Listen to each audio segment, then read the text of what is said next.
गिराएंगे, atom बम गिराएंगे, वो नहीं कर पाए एक्चुअली। जी।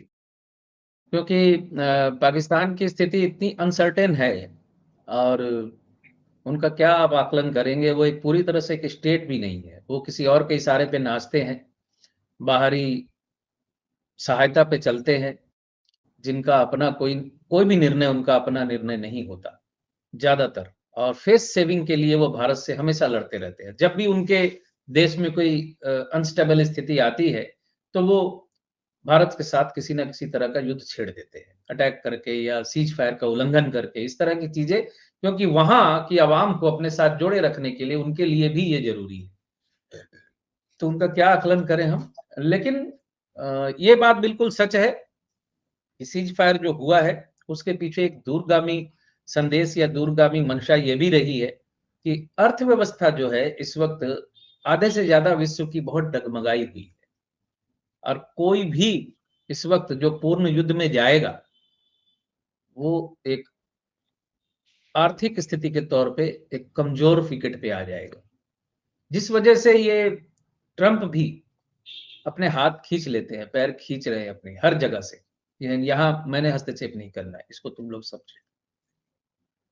और मैं प्लेनेटरी कंडीशन के तौर पे बिल्कुल स्पष्ट बोल देना चाहता हूं कि कई बार बोल चुका हूं, आज फिर रिपीट कर रहा हूं। जो लोग मुझे कह रहे थे कि युद्ध नहीं होगा, आपने कह दिया, ये वो कह दिया, मैं उनको ये कहना चाहता हूं कि देखिए, हर बार एक ही बात बार बार दोहरा के मुझे क्या फायदा होगा और आप लोगों को सुन के क्या फायदा होगा। मैं पिछले 5 से 6 महीने से बोलता आ रहा हूं कि बृहस्पति अतिचारी होने वाला है, और 26 27 27 28 के बीच में तीसरा विश्व युद्ध हो सकता है, क्योंकि हालात उस तरफ इशारा कर रहे हैं, क्योंकि 2032 तक पूरे विश्व की स्थिति अच्छी है नहीं, क्योंकि विश्व का लगभग हर देश अपने अपने अंदरूनी हालातों से परेशान है, और उससे बचने के लिए वो एक युद्ध, एक राष्ट्रवादी हवा उठाकर ये इजराइल भी कर रहा है, पाकिस्तान भी कर रहा है, चीन को भी, चीन की अंदरूनी जानकारी हमारे पास है नहीं, उसको भी कोई जरूरत जरूर रही होगी, और ये आर्थिक मार्केट को कब्जा करने का बहुत बड़ा खेल है। और बृहस्पति जो होता है अर्थव्यवस्था का मूल कारक होता है, क्योंकि बृहस्पति धन का मूल कारक है।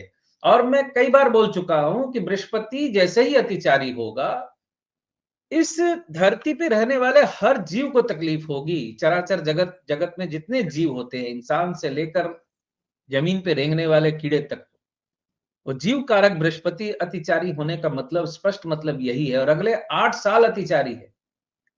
और जो युद्ध प्रेमी है, उनको मैं बता दूं कि बृहस्पति 24 साल अतिचारी रहने वाला है।